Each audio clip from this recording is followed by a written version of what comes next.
नमस्कार साथियों, welcome to basic educator. साथियों, नेस्ट की तरफ से एक नोटिफिकेशन आज निकाला गया है और आपको जैसे कि पता है कि नेस्ट की तरफ से पिछले महीने जनवरी के महीने में आपके जो वेटिंग लिस्ट के कैंडिडेट थे उनका डॉक्यूमेंट वेरिफिकेशन कराया गया था और उन लोगों को जो बुलाया गया था वो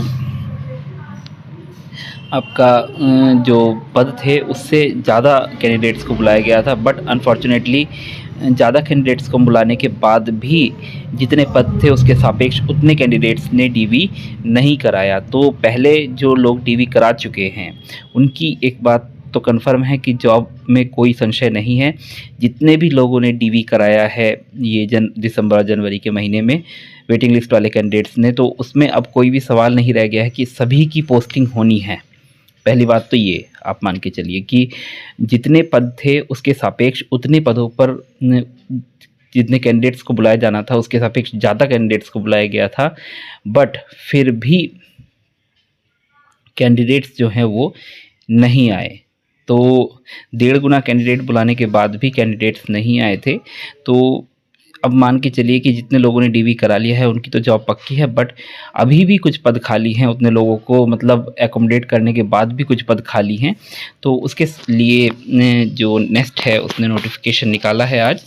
तो नोटिफिकेशन कुछ इस प्रकार से, document verification for preparing the panel to select candidates against remaining vacancies. तो इसमें बताया गया है next conducted document verification to prepare panel for release of wait list and notice were uploaded on the ये after examination of all the eligible candidate it is notice that in respect of some post categories sufficient eligible candidates are not available. Hence, in order to fill up all the vacancies against various posts and categories, it is to decided to conduct document verification against the remaining vacancies. The final selection of candidates for appointment through waitlist will be made purely on the basis of category-wise merit list with reference to the number of vacancies to be filled after considering the document verification vide above mentioned notice. This document verification notice issued is provisional to prepare the panel of the operation and subject to the condition that the candidate fulfill the eligibility criteria stipulated for the various posts in the detailed notification published by NEST. If any of the particular furnished by the candidate in the application is found incomplete or wrong, or candidate are found not to fulfill any of the laid down criteria for the post by the cutoff date as stated in the notification, or if found to have any willful suppressed any material information relevant to the consideration of the candidature, the same will be similarly rejected without prejudice to any other action that may be taken in consequence thereof by the next. In view of these, all the candidates must ensure that they possess the requisite qualification and meet all the other eligibility criteria before attending the document verification. The schedule of the document verification is communicated through registered email ID of the shortlisted candidate for document verification. It is rated that the document verification process only to draw the panel of eligible candidates, and candidates are called for document verification. All the candidates whose document verification will be carried out may not be issued the appointment letter cum posting orders. Number of offers issued will be as per the vacancy and as notified by NEST in ESS 2023. It is intimated that the waitlist will be operated after completing the document verification as per the schedule, along with the already shortlisted candidate who are found eligible through document verification from 26 December to 4 February together. The candidates concern are requested to present, फिर उसके बाद address लिखा हुआ है, NTRI में जाना है 9:30 बजे। और फिर उसके बाद कौन सी पोस्ट पर आपका ये डॉक्यूमेंट वेरिफिकेशन मतलब कैंडिडेट पूरे नहीं मिल पाए, वो है आपके accountant, hostel warden, JSA, lab attendant. इनका 10 मार्च को होना है। 11 मार्च को PGT bio, PGT chemistry, PGT computer science, PGT economics, English, history, math. 12 मार्च को TGT आर्ट, इंग्लिश, फिजिक्स। 17 मार्च को PGT physics, Sanskrit, TGT music, PET female. 18 मार्च को PET male, TGT science, social science और TGT हिंदी। और इसके आगे आपका देखिए जो आपका बायोडाटा फॉर्म है, तो ये सब चीज़ें यहाँ पे दी हुई हैं। सभी पोस्टों के बायोडाटा फॉर्म यहाँ पे इसके साथ इन्होंने एंड क्लोज कर दिए हैं। तो साथियों, इस नोटिस से हमें 2-3 चीज़ें पता चल रही हैं कि जो आपकी इससे एक चीज़ पता चल रही है कि हमारा जो वेटिंग लिस्ट जो है आपकी, ये कैटेगरी वाइज भी पोस्ट है इसमें, और आपका जो 10% बोला गया था सब्जेक्ट वो भी है। तो इसमें एक चीज़ ये है कि जो सीट वैकेंट हुई है कैटेगरी के अगेंस्ट, तो जनरली यही देखा जाता है कि जिस कैटेगरी की सीट वैकेंट होती है उसी कैटेगरी की कैंडिडेट के माध्यम से वो सीट भरी जाती है।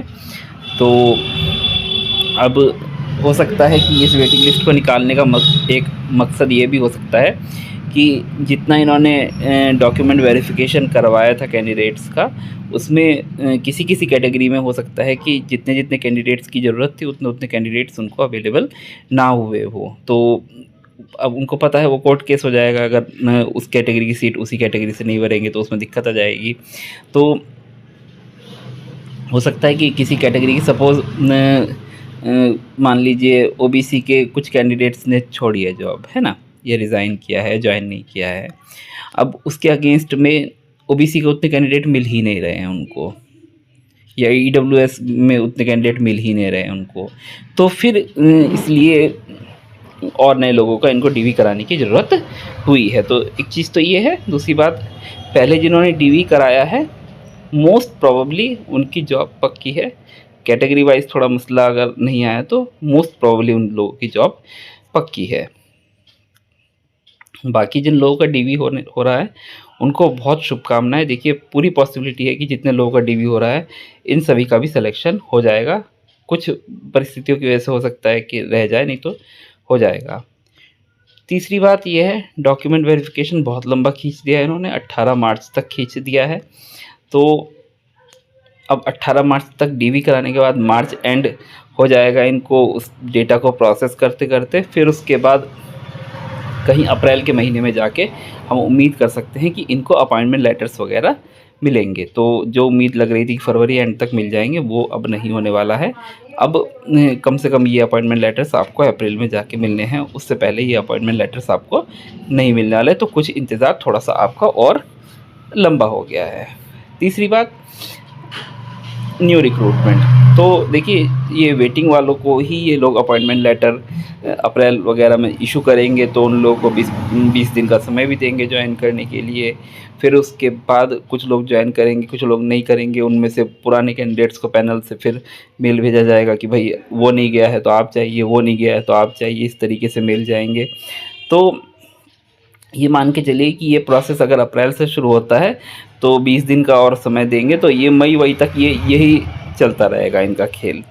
तो ये जो EMRS की रिक्रूटमेंट है, अगर आप नए एस्पिरेंट हैं और इस वीडियो को देख रहे हैं, तो ऑनेस्टली अब मैं बताना चाहूँगा, ये EMRS की जो न्यू रिक्रूटमेंट है अब आपकी कम से कम ये जून जुलाई अगस्त में जाएगी। इससे पहले ये रिक्रूटमेंट आने के चांसेस नहीं है। ये पूरी ईमानदारी और पूरी जिम्मेदारी के साथ मैं ये बात कह रहा हूँ। बाकी अगर आपके कुछ सुझाव है, कुछ सवाल हैं, कुछ क्वेरीज़ है, तो आप वीडियो में कमेंट कीजिएगा, मैं आप लोगों के सवालों के जवाब दूंगा। और बाकी आज एक लाइव सेशन करेंगे, उसमें इस टॉपिक पर हम और ज़्यादा बात करेंगे। धन्यवाद।